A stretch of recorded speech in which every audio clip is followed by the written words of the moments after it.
Hey guys, it's Mac over from Go for Games. I am here at the local favorite Dat Dog. We got Kell and Laurie, Jen. Yeah. So sloppy. First off, we want to say thank you guys for taking time out of your day to talk to us about what's going on here at Dat Dog. For the people that don't know, and there's a very small minority of people that don't know, what is Dat Dog? Dat Dog is the best restaurant, if not in New Orleans, the entire world. New Orleans for sure. We have like a gajillion different types of toppings, every type of meat you can think of, alligator, crawfish, and non-meats like veggies.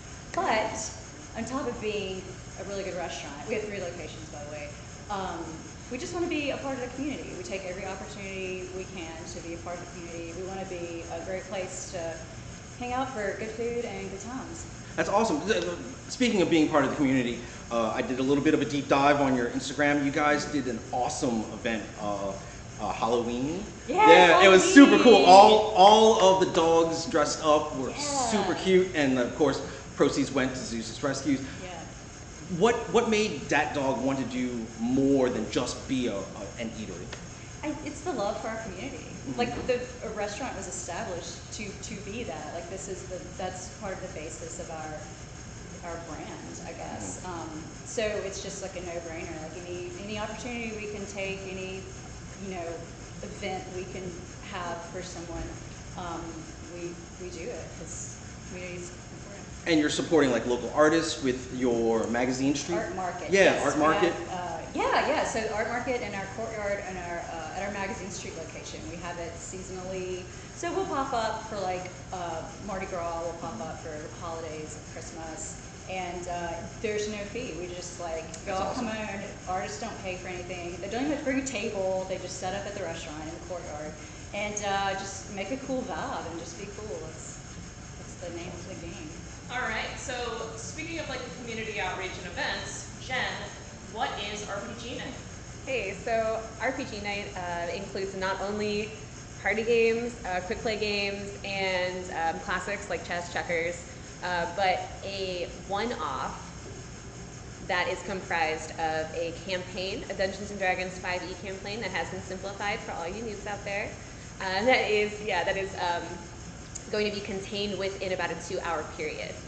So not only do we offer that, but we do have materials such as minis, pens, pencils, character sheets, things like backgrounds for games. So even if you've never played before, and even if you just need a place to hang out because third spaces are so rare right now, we have this fantastic space, materials, and then we have people to help you out and people to hang out with. Oh, also we have booze and hot dogs.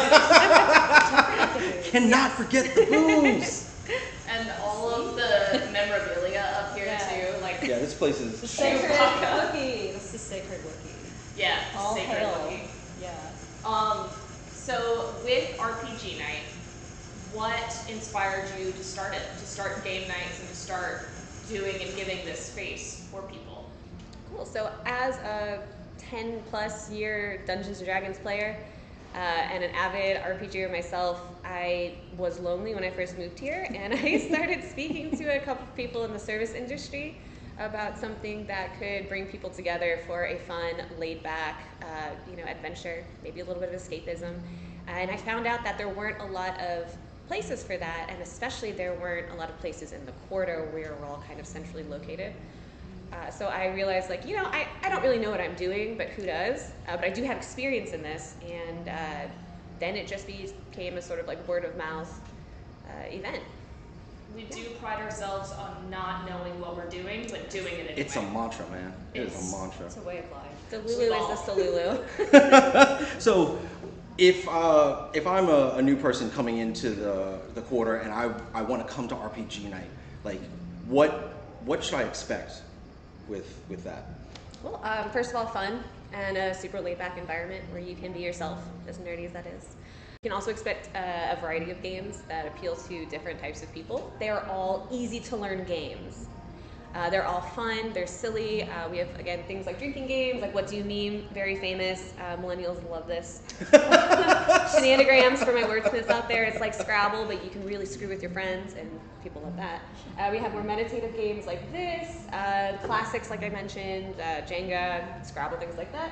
And then we have more complex, but so fun things like Dice Throne, which was actually recommended to me when I stopped by Gopher Games, and it's been a blast to play. So you can expect not only a wonderful environment, but potentially new friends and a lovely place to hang out on a Wednesday. And what time does this happen? So it begins at 8, and typically we will finish up around midnight to midnight 30, depending on the D&D campaign, which everyone is welcome to join. Once again, it is a simplified campaign that I did myself.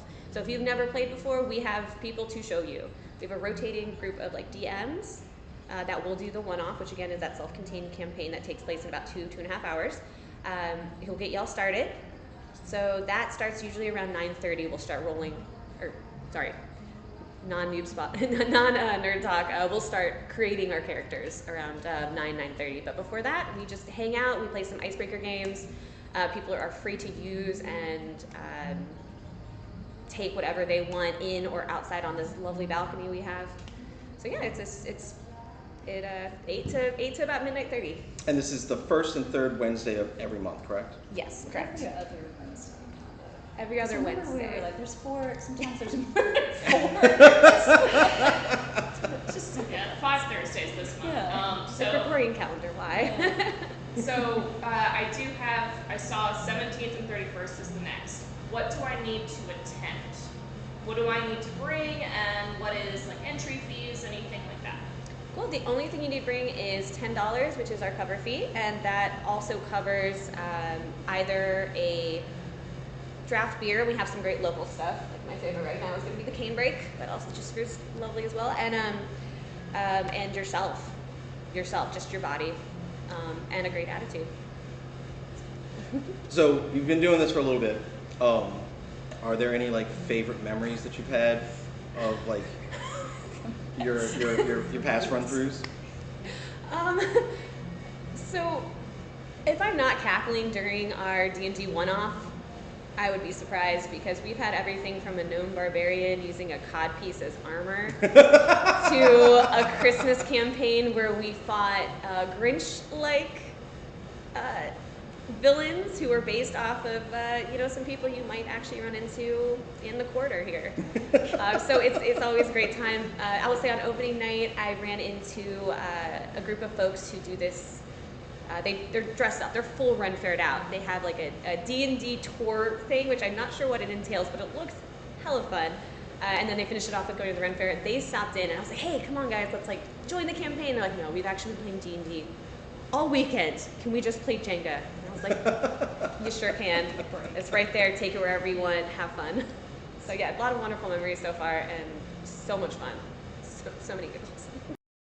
Very important question that I just thought of, and that is, if you have some elements of D&D that are kind of based on the French Quarter and people or things you would see out here, have you introduced a character that asks for your shoes, or where you get your shoes from?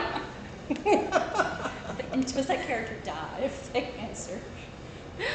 Yeah, like I need to know if somebody ends up like rolling and they're like for some kind of intimidation or investigation, and they're like, yeah, I got my shoes from the store right over there, and then ends up like, okay, so you just lost 5 gold.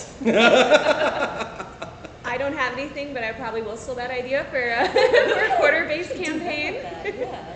Because there are so many characters here, and so many historic locations that it would almost be a shame if we didn't do a one-off for that. Let's do that. The shoes campaign. Yeah. The shoe fits. Well, anyways, guys, we want to thank Laurie and Jen for taking some time out to talk to you guys and talk to us about everything that's going on here at Dat Dog on Frenchmen. Don't forget, they do have 3 locations, lots of fun, really, really great food. So if you want to check out Dat Dog, all you got to do, the socials will be in this area somewheres over here. And as a personal note, I just want to let everyone know it was Laurie's birthday yesterday. Oh, yesterday. So My this is birthday's when? So this is a belated birthday request. If you see her in public somewheres, you need to pin $1 to her shirt and give her the biggest hug ever and say happy birthday in the non-creepiest way. Yes. That's what I'm saying. I know you guys are going to be able to take care of that. Thank you guys for being here. Thank you for letting us be a part of this. And yeah, come see Dat Dog.